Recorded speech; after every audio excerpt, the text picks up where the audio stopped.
Hi y'all. So on today's edition, I want to show you how to make a solid dish soap. So you can actually use the soap to do your laundry, wash anything you want to wash in your house. You can use it to also wash your dishes because it is very bubbly and it is very economical to make. This can actually help you to save some bucks. Instead of spending a lot of dollars buying the store-bought grid, you can actually make this yourself. And it is very bubbly. I actually use palm kernel oil and animal fat to make it, but you can decide to use coconut oil to make it. So I'll be sharing two different beautiful recipes with you in this particular video. I've been sharing a lot of recipes with you guys here on my Facebook timeline. And some persons do tell me, are you sure these recipes will actually work? Yes, they work. So I'll be using some of them to shoot some videos so that you can see how to actually make these things yourself. So this is a demonstrative video on how to make a solid dish soap. This is the first recipe where I use palm kernel oil and animal fat, which is tallow, to make this. The lye is also calculated plus water. This is the second recipe where you can use coconut oil and tallow to make it, or you can even use a full coconut oil if you don't like tallow. So now this is sugar.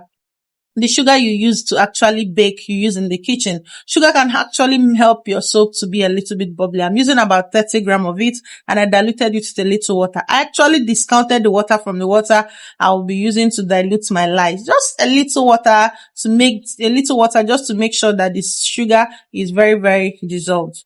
All the same, once you are done, gather your oil together, combine your oil, and then what I added now was fragrance. For fragrance, I use particularly bergamot and lemon essential oil. That's what I'm using to make this particular soap. And what I'm going in right now is with my caustic soda, my lye solution. So let me mention a point that you need to understand. If you are using sodium lactate in your soap, add it to your lye solution before you introduce into your soap. If you are using sodium silicate, the same thing. All the same, once you must have gotten a very beautiful trace, that is when you go in with your sugar. Have you seen some recipes on solid dish soap where the recipes involves using something like soda ash, that is sodium carbonate, that's washing soda, or something like baking soda? It's actually nice and good. A little quantity can go a long way in improving the quality of the soap, the ability for the soap to actually cut grease. And baking soda, washing soda is also a water softener. So it can actually help real good in improving the quality of the solid dish soap you are making. I've also seen some persons add vinegar. I've also seen some persons add something like baking soda, the one that you use in your kitchen to bake. So all these are people's opinions and people's way of making this solid dish soap. So there is no one particular recipe and no one is more superior than the other. Just try the one you can lay your hands on and work with it and you'll be so glad you did. The recipe I'm using now, I'm using palm kernel oil and tallow in combination to make this solid dish soap. I believe you can try it out. I dropped the recipe. I just talked about it a few minutes ago. I hope you actually screenshot it. If I have time, I'll try as much as possible to also drop the recipe in the comment section or the description box below.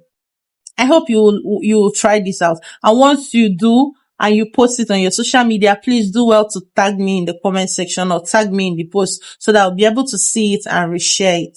So once you are done, try to see how you can get a thin nylon, a carton, or a wooden cover to cover your soap, depending on the mold you are using. Do you know why I'm covering the surface of my soap with this thin film nylon? It's just to prevent ashing. Ashing is that whitish patch that you actually notice on the surface of your soap once you unmold. But once you try to cover your soap, it can actually help to reduce that. And it makes the soap to heat up, gel up, and actually harden up as quickly as possible. This soap didn't waste time. Now look at the surface of the soap. Can you see how shiny and sparkly it is looking like right now?